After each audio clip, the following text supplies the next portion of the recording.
ആപ്കി അദാലത്തിൽ ശില്പ ഷെട്ടി മേലുള്ള കുറ്റാരോപണം. ഇവർ ഇന്റർനാഷണൽ പോപ്പുലാരിറ്റിക്ക് വേണ്ടി എന്തും ചെയ്യാൻ തയ്യാറാണ് എന്നുള്ളതാണ്.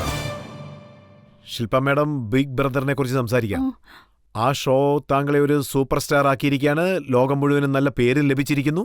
ഇംഗ്ലണ്ടിലെ ഓരോ വീട്ടിലും ശില്പ ഷെട്ടി ആരാണെന്ന് അവർക്ക് നന്നായിട്ട് അറിയാം. അത് തെറ്റായിട്ടുള്ള കാര്യമാണോ? അതുപോലെ ഇതും സത്യമാണ്. അതിനുവേണ്ടി താങ്കൾ ശരിക്കും സങ്കടപ്പെട്ടു. ഷോയിൽ പലപ്പോഴും താങ്കൾ അപമാനപ്പെട്ടു, അതുപോലെ കരയേണ്ടി വന്നു. 2-3 സീൻസിലെ ഞാൻ കരഞ്ഞത് അതാണ് കാണിച്ചിരിക്കുന്നത്. ഒബ്വിയസ്ലി ആ സമയത്ത് ഒരു വലിയ ആർഗ്യുമെന്റ് നടന്നു ജേഡിന്റെ അടുത്ത്. ദൈവം അനുഗ്രഹിക്കട്ടെ. പക്ഷേ അതല്ലാതെ വേറെ ഒരുപാട് കാര്യങ്ങളും സംഭവിച്ചിട്ടുണ്ട്. പക്ഷേ വേറെ നല്ല മൊമെന്റ്സും ഉണ്ടായിട്ടുണ്ട്. ബട്ട് ആസ് യൂഷ്വൽ മീഡിയക്കാരെല്ലാം തെറ്റായിട്ടുള്ള കാര്യങ്ങൾ പബ്ലിഷ് ചെയ്യും. അതുകൊണ്ട് അവർക്ക് TRP റേറ്റിംഗും കൂടും. പിന്നത് എങ്ങനെയുള്ള കാര്യമാണെന്ന് വെച്ചാൽ സഡൻലി ഇന്റർനാഷണലി എല്ലായിടത്തും അറിയാൻ ആരംഭിച്ചു. പക്ഷേ ആ സമയത്ത് വന്ന ചില ഹെഡ്ലൈൻസിനെ കുറിച്ച് താങ്കളോട് പറയാം. അതെ, ശില്പയുടെ കാര്യത്തിൽ ഡൽഹി മുതൽ ലണ്ടൻ വരെ പ്രശ്നമാണെന്ന്. ശില്പയുടെ കാര്യത്തിൽ പല വിമർശനങ്ങൾ, ബ്രിട്ടീഷ് പാർലമെന്റിൽ ചർച്ച. മറ്റൊരു കാര്യം എന്താണെന്ന് വെച്ചാൽ ശില്പയ്ക്ക് ഏർപ്പെട്ട ഈ പ്രശ്നം ഭാരതത്തിന് ഏർപ്പെട്ടതാണെന്ന്. ആഹാ ആഹാ നോക്കിക്കേ, ലണ്ടനിലേക്ക് അത് ഞാൻ ഏഷ്യൻസ് ആരെല്ലാം അവരുടെ രാജ്യത്തെ വിട്ട് അങ്ങോട്ട് പോകുന്നു. ബംഗ്ലാദേശ്, പാകിസ്ഥാൻ, പിന്നെ ഇന്ത്യൻസ് അവരുടെ രാജ്യം വിട്ട് അവിടെ പോയി സെറ്റിലായിരിക്കുന്നു. തീർച്ചയായിട്ടും അവിടെ പോയി അവരെന്റെ ഡിസ്ക്രിമിനേഷൻ ഫേസ് ചെയ്തിട്ടുണ്ട്. പ്രത്യേകിച്ചും ഈ കാര്യങ്ങളൊക്കെ വളരെ കഷ്ടമായിരുന്നു. എന്റെ കൂടെ ഇങ്ങനെയൊക്കെയുള്ള കാര്യങ്ങൾ നടന്നു. 40,000 പേർ ബ്രിട്ടീഷ് മീഡിയയിൽ കംപ്ലൈന്റ് ചെയ്തിരിക്കുകയാണ്. 60-65,000 peoples. It was the highest recorded complaints. വെളി വന്നതിന് ശേഷം ഹർട്ടായോ ആ ഷോ മുഖേന? അതെന്താണെന്ന് വെച്ചാൽ അവരെന്നോട് മോശമായിട്ട് പെരുമാറി. എന്താണെന്ന് വെച്ചാൽ ഞാൻ മാത്രമേ ഇന്ത്യൻസ് ആയിട്ടുണ്ടായിരുന്നുള്ളൂ ആ ഹൗസിൽ. സോ അവർക്കങ്ങനെ തോന്നി. It was insulting. അവരുടെ കാഴ്ചപ്പാട് വേറെയായിരുന്നു. ഞാൻ വീട്ടിലിരിക്കുമ്പോൾ എന്റെ കാഴ്ചപ്പാടും വേറെയായിരുന്നു. ഞാൻ എന്റെ കൂടെ 3 പേരുണ്ടായിരുന്നപ്പോ 3 ലേഡീസിനെ എന്നെ കണ്ടപ്പോ വളരെ അസൂയായിരുന്നു. അതായത് ആ അസൂയ കാരണമാണ് ഞങ്ങൾ ഒരുപാട് പ്രശ്നങ്ങളുണ്ടാക്കി ആർഗ്യൂ ചെയ്തുകൊണ്ടിരുന്നത്. പക്ഷെ എനിക്കറിയില്ലായിരുന്നു ദേ റെസിസ്റ്റ്. അല്ല, താങ്കളോട് ഇതിനെക്കുറിച്ച് ആരും ഒന്നും ചോദിച്ചില്ലേ? അതായത് താങ്കളെക്കുറിച്ച് ആ സ്ത്രീകൾ കുറ്റം പറഞ്ഞുകൊണ്ടേയിരുന്നു, പല കാര്യങ്ങളും പറഞ്ഞു. അവരെ നോക്കി കരയുന്നതിന് പകരം ഒരെണ്ണം കൊടുക്കരുത്. ഞാൻ ആദ്യം ക്ഷമതയോടാണ് സംസാരിച്ചത്, ഞാൻ വീട്ടിൽ നിന്ന് വെളിയിൽ വന്നതിന് ശേഷം. സോ കരഞ്ഞോണ്ടിരിക്കുമ്പോൾ അദ്ദേഹം എന്നോട് ഒരു ചോദ്യമാണ് ചോദിച്ചത്. നീ കരയുന്ന സമയത്ത് അവർക്ക് എന്താ 2 കൊടുക്കാഞ്ഞേന്ന്? നിന്നെ കൊണ്ട് ഇതെങ്ങനെ ക്ഷമിക്കാൻ പറ്റിയെന്ന്. ഞാൻ കുറച്ച് വ്യത്യസ്തതയുള്ള ആളാണ്. അതുകൊണ്ട് ഈ കാര്യം ചോദിച്ചില്ലേ, കരത്തേല് ബ്ലാക്ക്മെയിൽഡ് ആണോ? ശരിക്കും ആ കാര്യങ്ങൾക്കൊന്നും ഇമ്പോർട്ടന്റ് കൊടുത്തതേയില്ല. എനിക്കെന്താ തോന്നുന്നു വെച്ചാൽ ജനങ്ങൾ ഈ വീട്ടിൽ നിന്ന് എപ്പോ എന്നെ പുറത്താക്കും എന്നുള്ളത്. പക്ഷെ ഞാൻ പുറത്തായില്ല. അതുപോലെ ആ പ്രോഗ്രാമിൽ ധാരാളം കാശ് ലഭിച്ചില്ലേ? അതെ, അതിനെനിക്ക് കാശ് കിട്ടി. പക്ഷേ ശരിക്കും എനിക്ക് തോന്നിയത് ഞാൻ 3 ആഴ്ച വരെ താങ്ങില്ലെന്നുള്ളതാണ്. പക്ഷേ 3 ആഴ്ചയല്ല, ഞാൻ ആ ഷോ വിൻ ചെയ്താണ് പുറത്തേക്ക് വന്നത്. പക്ഷേ കാശിന് വേണ്ടി ഞാൻ എന്റെ ഡിഗ്നിറ്റിയെ കുറച്ച് കാട്ടില്ല. Never in my life. പക്ഷേ ഒരു ഇൻസിഡന്റ് സംഭവിച്ചു. അതുകൊണ്ട് ജനങ്ങൾക്ക് എന്താ തോന്നിയെന്ന് വെച്ചാ താങ്കൾ പണത്തിന് വേണ്ടിയും പബ്ലിസിറ്റിക്ക് വേണ്ടിയും കോംപ്രമൈസ് ആയി, അതും റിച്ചർഡ് ഗിയറിന്റെ കിസ്സില്.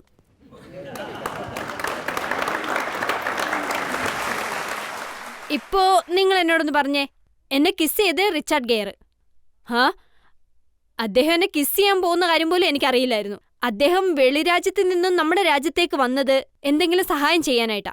ഏജ് എന്നുള്ളത് വളരെ ഇമ്പോർട്ടന്റ് ആയിട്ടുള്ള കാര്യമാണ്. പിന്നെ ഞങ്ങൾ ചെയ്തത് ഒരു സെലിബ്രിറ്റി ആയിട്ടാണ്. പിന്നെ എനിക്കറിയാനുള്ള കാര്യം, ഈ കാര്യങ്ങളെല്ലാം പുറത്തേക്ക് കൊണ്ടുവന്ന മീഡിയാസ് അവരെല്ലാം ഈ എയ്ഡ്സിന് ഇമ്പോർട്ടന്റ് കൊടുക്കുന്ന കാര്യം വിട്ടിട്ട് എന്ത് കാര്യമാണ് ചെയ്യുന്നത്?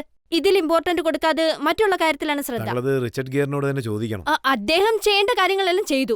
ഞങ്ങൾ 2 പേരും എന്റർടൈനേഴ്സ് ആണ്. 2 പേരും ഓഡിയൻസിനെ എന്റർടൈൻമെന്റ് ചെയ്യാനാണ് അവിടെ വന്നത്. ശരി, ഓക്കെ, അദ്ദേഹം അങ്ങനെ ചെയ്തു. അദ്ദേഹം എന്തോ വലിയ തെറ്റ് ചെയ്തതുപോലെയാണ് അത് എന്റെ പേരിൽ ക്രിമിനൽ കേസ് ഇട്ടത്. അതറിയോ നിങ്ങൾക്ക്? ഇപ്പൊ ഞങ്ങളുടെ 2 പേരുടെ പേര് കേസുണ്ട്. അദ്ദേഹം പറഞ്ഞൊരു സ്റ്റേറ്റ്മെന്റ് ഇപ്പോൾ താങ്കൾക്ക് വായിച്ച് കേൾപ്പിക്കാം. ഹോളിവുഡ് സ്റ്റാർ റിച്ചർഡ് ഗിയർ എന്താ പറഞ്ഞിരിക്കുന്നത് വെച്ചാൽ, ശില്പ ഷെട്ടിയുടെ സൗന്ദര്യത്തിൽ ഞാൻ മയങ്ങിപ്പോയെന്ന്.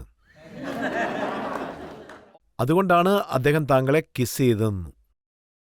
പിന്നെ ഈ കാര്യത്തിൽ ഞാൻ ഖേദം രേഖപ്പെടുത്തുന്നെന്നും അദ്ദേഹം പറയുന്നു. അടുത്ത ഡേറ്റ് എപ്പോഴാണ്? ഇല്ല, നോക്കൂ, ഞാൻ റിച്ചാർഡെ വളരെയധികം ബഹുമാനിക്കുന്നുണ്ട്. ഒരു മനുഷ്യനെന്ന നിലയിൽ മാത്രമല്ല അദ്ദേഹം നമ്മുടെ നാട്ടിലേക്ക് ഒരു വിരുന്നുകാരനായി വന്നതാണ്. അദ്ദേഹത്തെ നമ്മൾ ബഹുമാനിക്കണം. എനിക്ക് അതിൽ വളരെ വിഷമമുണ്ട്. ഞാൻ എയർപോർട്ടിലായിരുന്നു ഈ നാട് വിട്ടു പോകാൻ വേണ്ടിയിട്ട്. എന്നെ അതിന് അനുവദിച്ചില്ല. കാരണം എയർപോർട്ട് അതോറിറ്റി പറഞ്ഞു എന്റെ പേരിൽ ക്രിമിനൽ കേസുണ്ടെന്ന്. ഇത് ബഹുമാനമില്ലാത്ത രീതിയായിരുന്നു. വളരെ ബുദ്ധിമുട്ടുണ്ടാക്കി, വളരെയധികം. പിന്നീടാണ് എനിക്ക് ഡോക്ടറേറ്റ് കിട്ടിയത്. അതുകൊണ്ട് എനിക്ക് വളരെ ബഹുമാനം ലഭിച്ചു. ഞാൻ വേറൊരു രാജ്യത്തുള്ളപ്പോൾ എന്റെ പേരിലുള്ള കേസ് തീരാൻ വേണ്ടി 5-10 വർഷം എടുക്കും. കാരണം ഇത് എന്റെ പേരിലുള്ള കള്ളക്കേസായതുകൊണ്ട് ഒന്നിനു പുറകെ ഒന്നായിട്ട് വന്നുകൊണ്ടേയിരുന്നു. ഞാൻ വിചാരിക്കുന്നത് ഈ രാജ്യത്ത് നല്ലൊരു നിയമം ഉണ്ടാകണമെന്നാണ്. സെലിബ്രിറ്റികളെ ഒരിക്കലും ടാർഗറ്റ് ചെയ്യാത്ത രീതിയിലുള്ളത്. ആർക്കെങ്കിലും പബ്ലിസിറ്റി വേണമെങ്കിൽ ഉടനെ അത് കേസിടും. ഹീറോയിനുടെ പേര് ഹീറോയുടെ പേരിലോ. എന്റെ പേര് 4 കേസുണ്ട്. എന്റെ അച്ഛൻ വളരെ വിഷമത്തിലാണ്. അദ്ദേഹത്തിന് നല്ല വയസ്സുണ്ട്. ഈ പ്രായത്തിൽ എന്റെ അച്ഛനാണ് കോടതികൾ കയറി ഇറങ്ങുന്നത്. വളരെയധികം കഷ്ടപ്പെടുകയാണ്. എന്റെ ലോയേഴ്സിന്റെ ബില്ല് കണ്ട നിങ്ങളൊക്കെ വളരെയധികം ഷോക്കാവും. കുറെ സ്റ്റുപ്പിഡാണ് കേസുകളാണ് അതെല്ലാം. ഒരു കാര്യമില്ലാത്തത്. എന്റെ ഇടുപ്പ് കാണിച്ചതിന് അതിനും കേസിട്ട്. അപ്പൊ നിങ്ങൾ സാരിയല്ലേ ബാൻ ചെയ്യേണ്ടത്? സീരിയസ്ലി ഇതൊക്കെ ചിന്തിക്കേണ്ട കാര്യങ്ങളല്ലേ? ഓബ്സിനിറ്റി കേസും ഉണ്ട് എന്റെ പേരിൽ, ഞാൻ ഈ ഇടുപ്പ് കാണിച്ചതിന്റെ പേര്. സോ എനിക്ക് തോന്നുന്നത് ഈ ആർട്ടിക്കിൾസ് എല്ലാം നോക്കുമ്പോൾ ആരെങ്കിലും ശില്പ ഷെട്ടിയുടെ പേര് ഗൂഗിൾ ചെയ്ത് നോക്കിയാ ബ്രിട്ടീഷ് മീഡിയസിനും ഈ ന്യൂസല്ലേ കാണാൻ പറ്റുന്നത്. ബ്രിട്ടീഷ് മീഡിയസിലും ഈ ന്യൂസാണ് പ്രിന്റ് ആകുന്നത്. സോ നിങ്ങളൊന്ന് ആലോചിച്ച് നോക്കിയേ. So what is the impression they have Indian people in abroad? അവരെല്ലാം വളരെ മോശപ്പെട്ട ആൾക്കാരാണല്ലേ. റിച്ചാർഡ് ഗേറ്റിന്റെ പേരിൽ എന്തിനാണ് ക്രിമിനൽ കേസ് ഇട്ടത്? സ്വാമി രാംദേവ് ട്വീറ്റ് ചെയ്തിരിക്കുകയാണ്. അദ്ദേഹം എന്താ പറയുന്നത് വെച്ചാൽ ഇതെല്ലാം വെറും പബ്ലിസിറ്റിക്ക് വേണ്ടി ചെയ്യുന്ന കാര്യങ്ങളാണെന്ന്. ഞാനൊരു കാര്യം പറയാം. അദ്ദേഹം എന്നെ കിസ് ചെയ്യാൻ പോകുന്ന കാര്യം എനിക്ക് അറിയുകയില്ലായിരുന്നു. അദ്ദേഹം എന്നെ കിസ് ചെയ്യുമ്പോൾ അദ്ദേഹത്തിന് എനിക്ക് തള്ളി മാറ്റാൻ പറ്റിയില്ലായിരുന്നു. അദ്ദേഹം നമ്മുടെ ഗസ്റ്റ് ആയതുകൊണ്ട് അദ്ദേഹത്തിനോട് ഞാൻ ബഹുമാനത്തോടെ പെരുമാറാൻ പറ്റും. സോ നിങ്ങൾക്കിത് മനസ്സിലാകുമല്ലോ. എന്റെ റിയാക്ഷൻ നോക്കൂ. ഈ മീഡിയക്കാരൊക്കെ ഐ എം സോറി, എനിക്കത് പറഞ്ഞേ മതിയാവും. ഈ മീഡിയക്കാരെല്ലാം ഒരേ വിഷയത്തിൽ തന്നെ ലൂപ്പ് ചെയ്യും. ഒരേ കാര്യങ്ങള് ഒരേ ക്ലിപ്പില്, അതായത് 25 പ്രാവശ്യം, അതായത് 10 ഷോട്ടുകൾ കണ്ടാൽ നമുക്ക് ഇറിറ്റേഷൻ ആയിരിക്കും. ഇത് കണ്ട് എനിക്കും ഇറിറ്റേഷനായി. ആക്ച്വലി ഷോട്ട് ഒന്നായിരുന്നു കിസ് ചെയ്യുമ്പോൾ ഞാൻ ബെൻഡ് ആവുന്നത്. ആക്ച്വലി ആ ഷോട്ട് തന്നെയാണ് 25 പ്രാവശ്യം കാണിച്ചുകൊണ്ടിരിക്കുന്നത്. പിന്നെ 25 kisses. So I don't know how can react. So ഞാൻ എവിടെയും പറഞ്ഞിട്ടില്ല റിച്ചാർഡ് ഗിയർ എന്നെ കിസ് ചെയ്തതുകൊണ്ട് ഞാൻ വളരെ സന്തോഷവതിയാണെന്ന്. ഞാൻ ഇനി പറയാൻ ആഗ്രഹിക്കുന്നത് ഇതിൽ എന്റെ തെറ്റെന്താണ്? അവര് എന്റെ പേരിലും കേസ് കൊടുത്തിരിക്കുകയാണ്. അതായത് ഞാനാണെങ്കിൽ എനിക്കതിൽ വളരെ സങ്കടമുണ്ട്, പ്രയാസമുണ്ട്. നമുക്കിതിനെക്കുറിച്ച് ഓഡിയൻസിനോട് തന്നെ ചോദിക്കാം. ശില്പയുടെ അടുത്ത് തെറ്റുണ്ടോ? നിങ്ങൾ തന്നെ പറയൂ.